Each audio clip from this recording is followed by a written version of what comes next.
Tous les jours sont différents pour chacun d'entre nous. Pendant que certaines vivent leur meilleure vie, d'autres font face à une douleur inexplicable. Pendant que certains jettent de la nourriture à la poubelle parce qu'ils n'aiment pas, d'autres meurent de faim.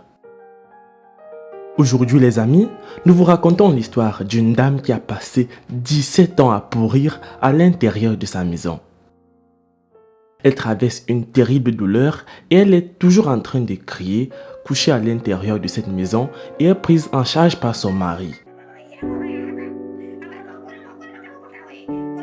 C'est incroyable, mais tous ses voisins ont abandonné leur maison et sont partis. Ils ne pouvaient pas supporter tous ces cris jour et nuit.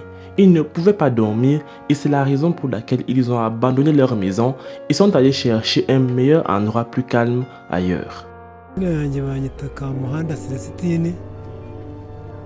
Il s'appelle Célestin. Sa femme et lui vivent ensemble et sont mariés depuis 37 ans maintenant. Et sa femme est malade depuis plus de 17 ans, donc elle a été infectée par cette maladie quand ils avaient déjà passé 20 ans ensemble. Et il n'arrive pas toujours à décrire ce qui arrive exactement à sa femme.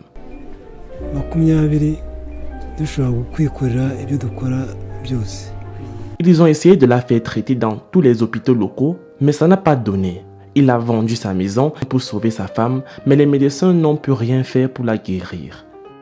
Elle est en train de pourrir et des asticots sortent de son corps sous le regard triste de son mari. Depuis que tout cela est arrivé, il n'arrive pas à trouver le sommeil car il veille toujours sur sa femme nuit et jour. Elle crie de douleur en disant parfois des choses qui n'ont pas de sens. C'est pas un langage commun, mais à cause de la douleur qui est trop immense, elle a commencé à parler en langue. Au début, c'était une belle femme, pleine de joie. Elle a ensuite rencontré son mari. Ils sont tombés amoureux, ont fait des plans de vie, se sont mariés et ont eu des enfants. Les amis, avant de continuer sur cette histoire, voici la question du jour. Lequel de ces pays a pour capitale Maputo? A. Le Burundi. B. Le Mozambique. C. Le Niger. J'attends vos propositions dans les commentaires et la réponse exacte vous sera donnée à la fin de la vidéo.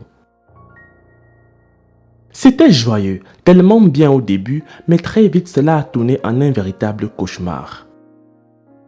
Eh bien, ils vivaient très bien. Ils ont eu des enfants comme ils désiraient. C'était à la 20e année de son mariage qu'elle a commencé à ressentir beaucoup de douleur dans son corps, mais ne montrait pas de signes de maladie. Ils l'ont ignorée au départ et elle a pris quelques analgésiques pour espérer aller mieux. Son mari et elle travaillaient et c'est ainsi qu'ils ont réussi à prendre soin de leurs enfants. C'était une vie normale qu'ils vivaient jusqu'à ce qu'un matin, tout change subitement lorsqu'elle s'est réveillée et s'est rendue compte qu'elle ne pouvait plus marcher. Elle a alors été emmenée à l'hôpital et les médecins lui ont fait des examens mais n'ont rien trouvé d'anormal. Alors ils l'ont transférée dans un plus grand et meilleur hôpital car ils ne pouvaient pas la prendre en charge. Dans l'hôpital où ils ont été transférés, on lui a une fois de plus fait des examens mais rien n'a été trouvé. Pourtant il était évident qu'elle était malade. Des jours plus tard, elle a commencé à développer des blessures sur les cuisses qui sont apparues d'une façon mystérieuse qu'ils ne peuvent même pas expliquer. Et il n'a pas fallu longtemps pour que ces blessures commencent à pourrir et à suinter sur tout son corps. Il était évident qu'elle était en train de vivre ses derniers jours.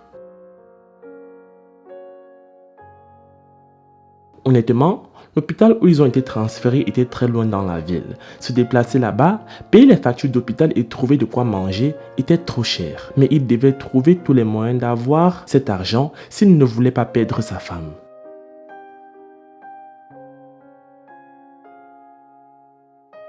Il dit que la seule chose de valeur qu'ils avaient était juste une petite maison où ils vivaient. Alors il l'a vendue afin d'avoir de l'argent pour amener sa femme à l'hôpital pour qu'elle puisse avoir un traitement qui sauverait sa vie. Cela a été fait. La maison a été vendue et ils étaient prêts à prendre la route.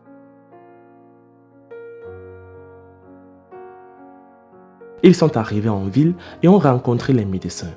Ils lui ont fait un scan et comme sa température était tellement élevée, ils l'ont recouvert avec un peu de glace. Selon lui, ça la calmait beaucoup et elle se sentait beaucoup mieux. les blessures ont commencé à sécher et ils étaient heureux. Pensaient que tout allait bien, mais il dit que c'était là son dernier sourire. Ce qui leur est arrivé après est une autre histoire. Tout l'argent qu'ils avaient fini car le traitement était très cher et ils ne pouvaient plus poursuivre même comme elle commençait à s'améliorer. Ils n'avaient aucun autre moyen de payer les frais d'hôpital jusqu'à ce qu'elle guérisse complètement, alors ils l'ont renvoyée chez eux, même comme elle était encore malade et n'avait pas totalement récupéré. Alors ils sont rentrés et sa condition n'était pas trop mal car elle avait reçu un traitement, mais cela n'a pas duré longtemps. Elle a recommencé à ressentir beaucoup de douleur et ça en était trop car il ne pouvait plus payer son traitement.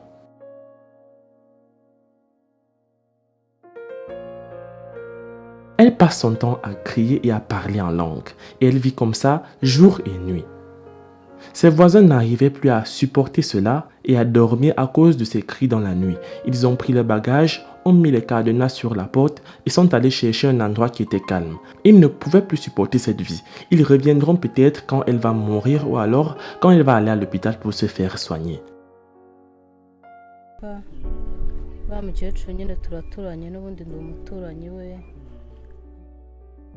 Abaturanyi twari duturanye bamwe barahunze barigendera kubera baraboroga ariko twebwe nyene turabyihanganira kubera duturanye. Elle s'appelle Olivia, une de leurs voisines. Elle dit que même si les autres sont partis, elle a décidé de rester. Elle dit qu'elle ne peut pas blâmer quelqu'un car les cris et les bruits de cette maison sont de trop. Cela fait 9 ans qu'elle regarde cette famille. Ils souffrent beaucoup et ont besoin d'aide. Leurs enfants sont également pauvres et tristes et en plus, ils ont abandonné les études. Avant tout cela, ils allaient à l'école, mais comme leur père a tout sacrifié et a tout vendu, il n'a plus d'argent pour payer leurs frais de scolarité. Un de ses fils est un homme maintenant et il a eu des enfants. Ils sont venus pour aider par rapport à la situation de leur grand-mère, car leur grand-père est vieux et ne peut pas tout faire seul. Parfois, il a aussi besoin de repos. Comme ils ont vendu leur maison, ils louent celle-ci mais n'arrivent pas à payer le loyer car ils sont pauvres. Son mari ne va plus au travail depuis. Il passe tous ses jours essayant de prendre soin de sa femme.